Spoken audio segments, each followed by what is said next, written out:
আসসালামু আলাইকুম, কি অবস্থা, কেমন আছেন সবাই? আমি মাহমুদা রুমি, নতুন একটা ভিডিওতে আপনাদের স্বাগতম। ঈদ মোবারক সকলকে। এটা হচ্ছে আমার ছোট্ট একটা মিনি ঈদ ব্লগ। তো সকালবেলা উঠে হচ্ছে সবাইকে মিস করতেছি, কারণ আমি বাড়িতে একা আর আমার বাড়ির সবাই রয়েছে দূরে।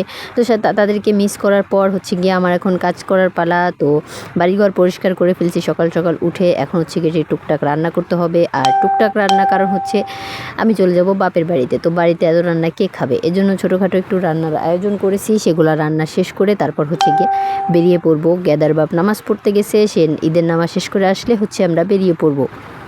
তারপর নামাজ শেষ হয়ে গেল আর এদিকে আমরাও রেডি। তো আর দেরি না করে হচ্ছে বেরিয়ে পড়েছি, কারণ বাইরে অনেক রোদ উঠে গেছে। আর রোদের আগে বের হইতে চাইছি, তারপরও রোদের ধরা খেয়ে গেছি আর কি, মানে কট খাওয়া যাকে বলে। রোদের আগে বের হইতে চাইছিলাম, তারপরে রোদ আমাদেরকে ধরেই ফেলেছে। তো যাই হোক, গাড়িতে উঠলে তো রোদ লাগে না, কিন্তু পরে বোঝা যায় কেমন লাগে। তো আজকে হচ্ছে ঈদের দিন। আজকে হচ্ছে রাস্তায় কোনো বড় গাড়ি নাই, ছোটো ছোটো গাড়ি আর বেশি হচ্ছে মোটরসাইকেল। সবাই হচ্ছে ঘুরতে বেরোইছে। আর ভ্যান গাড়িও আছে, যারা বাচ্চারা নিয়ে দেখলাম যে ভ্যান নিয়ে আর কি নিজেরাই চালায় ঘুরতেছে। তো সুন্দর একটা রাস্তা উপভোগ করতে করতে ভ্যানে যেতে ভালোই লাগতেছিল। রাস্তাটা অনেক ফাঁকা ছিল, এমনিতে বিশ্ব রোড এত ফাঁকা থাকে না। তো আজকে ফাঁকা আছে, দেখতে খুবই ভালো লাগতেছিল।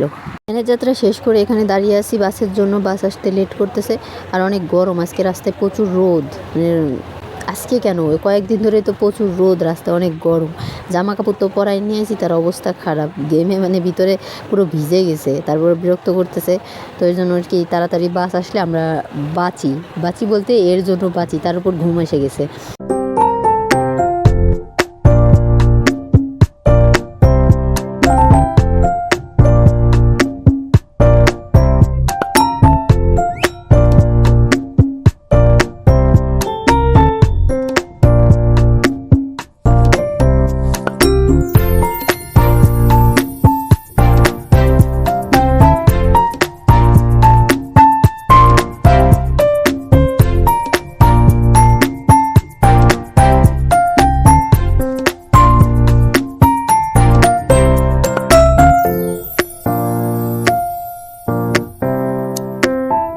তারপর আমাদের রাস্তা শেষ হয়ে গেছে, যাত্রা শেষ হয়ে গেছে, মানে আমাদের বাসা চলে এসেছে। তারপর হচ্ছে কি এখানে আমরা হচ্ছে নেমে হচ্ছে তার নানিকে ডাকতেছিলাম। তো তারপর এখানে একটা আমার কাকু চলে আসছে, তো সে একটু আদর করে নিল। তারপর তার নানি ডাকতেছি, তারা তো ঘরে টিভি দেখতেছে কেউ, মানে তারা হচ্ছে সারপ্রাইজ, কারণ আমি তাদেরকে ফোন করে বলছিলাম যে আমাদের আসা অনেক দেরি আছে, কিন্তু আমরা হচ্ছে বাড়ির কাছেই ছিলাম। তো এই জন্য তারা জানে না যে আমরা আসছি। তো তারপর ডাকার পর তারা তো খুব খুশি হয়েছে, হঠাৎ করে সারপ্রাইজ বলতেছে যে আরও নাকি দেরি হবে। তো আমরা তো বলছি যে বাড়ির কাছেই ছিলাম, আমরা হচ্ছে ইচ্ছা করে বলছি যে দেরি করে আসবো।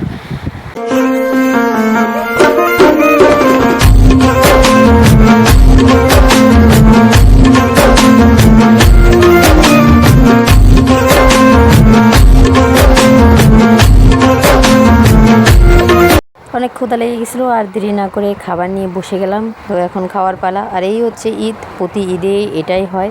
শ্বশুরবাড়ি টু বাপের বাড়ি একটা যাত্রা হয়, তারপর হচ্ছে গিয়ে বাপের বাড়ি এসে শুয়ে বসে কাটিয়ে সারাদিন চলে যায়। এটাই ঈদ আমার। কষ্ট করে ভিডিওটা দেখার জন্য অসংখ্য ধন্যবাদ সকলকে। সবাই সবার আপন মানুষ নিয়ে হাসি খুশিতে ঈদ পালন করুন, এটাই দোয়া করি। আর আমার জন্য দোয়া করবেন। আসসালামু আলাইকুম, আল্লাহ হাফেজ, ভালো থাকবেন সবাই।